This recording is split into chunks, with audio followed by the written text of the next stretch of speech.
صدمة من إسبانيا تجاه الجزائر والبوليساريو. وفي التفاصيل، قررت وزارة الخارجية الإسبانية اليوم الجمعة سحب نص يتعلق بتقرير المصير في الصحراء المغربية من منصتها الرسمية.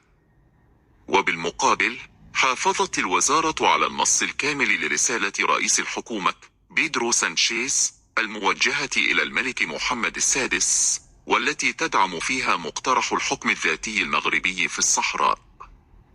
وتأتي هذه الخطوة تأكيدا لموقف الحكومة الإسبانية الداعم لمقترح الحكم الذاتي المغربي، والذي أعلنت عنه في أبريل 2022. وقد أثارت هذه الخطوة غضب جبهة البوليساريو والجزائر، اللتين كانتا تراهنان على تراجع الحكومة الإسبانية عن موقفها من الملف. ويهدف سحب نص تقرير المصير إلى تفعيل خارطة الطريق التي تم اعتمادها في أبريل 2022، والتي تهدف إلى إرساء شراكة شاملة ومتجددة بين إسبانيا والمغرب.